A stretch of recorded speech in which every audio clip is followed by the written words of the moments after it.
ಆತ್ಮೀಯ ಸ್ಪರ್ಧಾ ಮಿತ್ರರೇ ಮತ್ತು ವಿದ್ಯಾರ್ಥಿಗಳೇ, ಮಾದರಿ ಪ್ರಶ್ನೆ ಪತ್ರಿಕೆಯಲ್ಲಿ ವರ್ಗ ಸಮೀಕರಣ ಅಧ್ಯಾಯದ ಮೇಲೆ ಸಮಸ್ಯೆಗಳನ್ನು ನೋಡ್ತಾ ಇದ್ದಾವೆ. ಮೊದಲನೇ ಸಮಸ್ಯೆ ಏನಪ್ಪ ಅಂದ್ರೆ 2x² + 3x - 7 = 0 ಈ ವರ್ಗ ಸಮೀಕರಣದ ಶೋಧಕ ಕಂಡುಹಿಡಿದು ಮೂಲಗಳ ಸ್ವಭಾವವನ್ನು ತಿಳಿಸಿ ಅಂದಿದ್ದಾನೆ. ಹಾಗಾದರೆ ಶೋಧಕ ಕಂಡುಹಿಡಬೇಕು ಅಂದ್ರೆ ಎ ವ್ಯಾಲ್ಯೂ ಗೊತ್ತಿರಬೇಕು 2, B value 3, C value -7.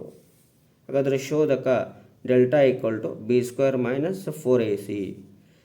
B 3 ಅದರ ಘಾತ 2 -4, ಎ ಅಂದರೆ 2, ಸಿ ಅಂದರೆ -7. 3 ರ ಘಾತ 2 ಅಂದರೆ 9, minus into minus plus 4 2 8, 8 2 56.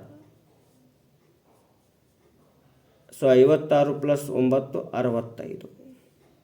Delta = 65 ಅಂದರೆ ಡೆಲ್ಟಾ ಗ್ರೇಟರ್ ದ್ಯಾನ್ 0 ಅಂದರೆ 0ಗಿಂತ ದೊಡ್ಡದಾಗೈತಿ ಅಂದರೆ ವಾಸ್ತವ ಮತ್ತು ವಿಭಿನ್ನ ಮೂಲಗಳು ಮೂಲಗಳನ್ನು ಹೊಂದಿರ್ತಾ ಇದೆ. ನೆಕ್ಸ್ಟ್ ಅದರಾಗನ ಇನ್ನೊಂದು 19ನೇ ಪ್ರಶ್ನೆ ಒಳಗಡೆ ಅಥವಾ ರೂಪ ಅದ ಏನು 2x + 3 × x = x² + 1 ವರ್ಗ ಸಮೀಕರಣದ ಆದರ್ಶ ರೂಪದಲ್ಲಿ ಬರೆಯಿರಿ ಅಂತಿದ್ದಾನೆ ನೋಡ್ರಿ. 2x × x 2x² + 3 × x 3x plus x² ಈ ಕಡೆ ಬಂದ್ರೆ -x² ಪ್ಲಸ್ 1 ಈ ಕಡೆ ಬಂದ್ರೆ -1 = 0. 2x² - x² ಕಳೆದ್ರೆ 1x² ಪ್ಲಸ್ 3x - 1 = 0.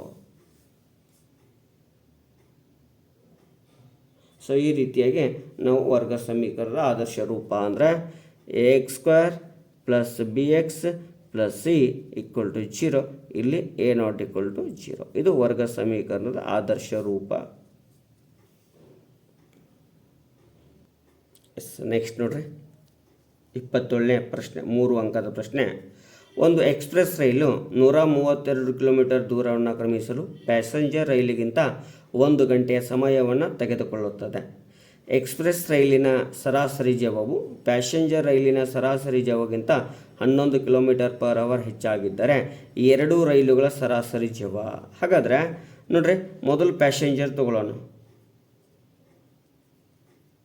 ಪ್ಯಾಸೆಂಜರ್ ರೈಲಿನ ಸರಾಸರಿ ಜಾವ x km/h. ಹಾಗೆ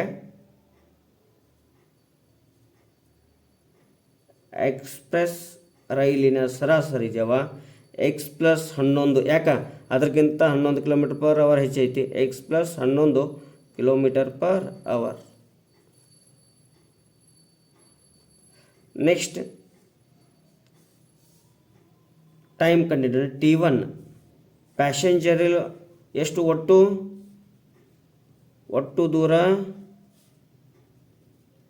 132 ಕಿಲೋಮೀಟರ್ ಐತಿ. ಹಾಗಾದ್ರೆ t1 132 / x.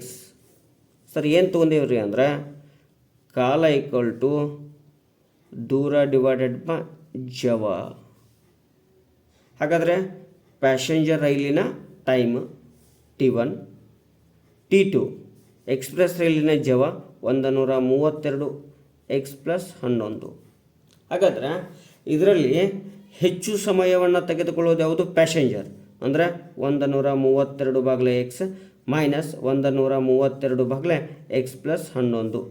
ಇವರಿಬ್ಬರ ನಡುವಿನ ಸಮಯ ಎಷ್ಟು ಗಂಟೆ? 1 ಗಂಟೆ ಅಂತರ ಐತಿ. ಇನ್ನು ಲಸ ತೆಗೆಯೋಣ x ಇನ್ನೊಂದು x + 11. ಇಲ್ಲಿ x + 11ರಿಂದ ಗುಣಾಕಾರ ಮಾಡ್ತೇವೆ, ಇಲ್ಲಿ xನಿಂದ ಗುಣಾಕಾರ ಮಾಡ್ತಾ ಇದ್ದಾಗ. ಹಾಗಾದರೆ x × 132 132x ಪ್ಲಸ್ 11 2 22 2 ಉಳಿತು 11 3 33 1 2 35 3 ಉಳಿತು 11 1 11 1 3 14 ಮೈನಸ್ 132x = 1 ಪ್ಲಸ್ 132 ಮೈನಸ್ 132 ತೆಗೆದುಬಿಡೋಣ ರೀ. ಹಾಗಾದರೆ ಏನು ಉಳಿತದೆ 1452 equal to X into X X square plus 11x equal to 1. ಇನ್ನು ಓರೆ ಗುಣಾಕಾರ ಮಾಡಿಬಿಡ್ರಿ. 1452 equal to X square into 1 X square plus 11x. Next 0 ಇಟ್ಟುಗಳನ್ನು ಬರೋಣ. X square plus 11x minus 1452. ಹಾಗಾದರೆ X square plus 11x minus 1452 equal to 0.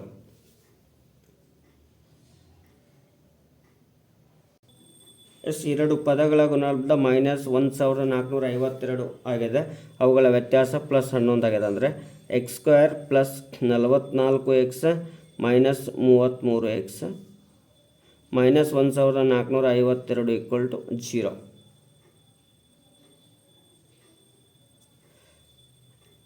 X ಸಾಮಾನ್ಯ ತೆಗೆದ್ರೆ X plus 44, ಇನ್ನೊಂದು ಮೈನಸ್ 3 ಸಾಮಾನ್ಯ ತೆಗೆದ್ರೆ X minus into minus plus 44 equal to 0. X plus 44 ಒಂದು, ಇನ್ನೊಂದು X minus 33 equal to 0. X plus 44 equal to 0, X minus 33 equal to 0. X minus 44 X plus 33. So ಯಾವ್ದು ತೊಗೋಬೇಕು? Plus ತೊಗೋಬೇಕು. ಹಾಗಾದರೆ ಪ್ಯಾಸೆಂಜರ್ ರೈಲಿನ ಸರಾಸರಿ ಜವ 33 ಆದರೆ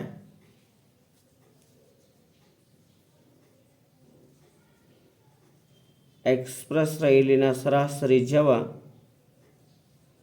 44 ಕಿಲೋಮೀಟರ್ ಪರ್ ಅವರ್.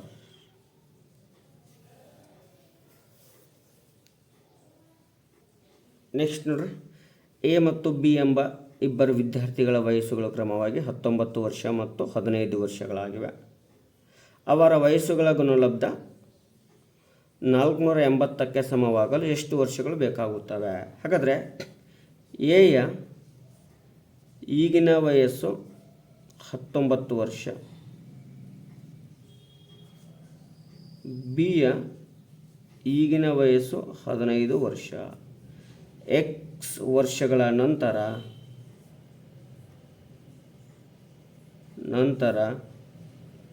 ಎಯ ವಯಸ್ಸು ಎಕ್ಸ್ ಪ್ಲಸ್ 19, ಎಕ್ಸ್ ವರ್ಷಗಳ ನಂತರ ಬಿಯ ವಯಸ್ಸು ಎಕ್ಸ್ ಪ್ಲಸ್ 15. ಸೊ ಯಾಕೆ ಎಕ್ಸ್ ತೊಂದರೆ ಅಂದ್ರೆ ಎಕ್ಸ್ ವರ್ಷಗಳ ನಂತರನೇ ಇವರಿಬ್ಬರ ಗುಣಲಬ್ಧ ಅಂದರೆ ಎಕ್ಸ್ ಪ್ಲಸ್ 19 ಇನ್ನೊಂದು ಎಕ್ಸ್ ಪ್ಲಸ್ 15, ಇವರಿಬ್ಬರ ಗುಣಲಬ್ಧ 480 ಆಗುವುದು.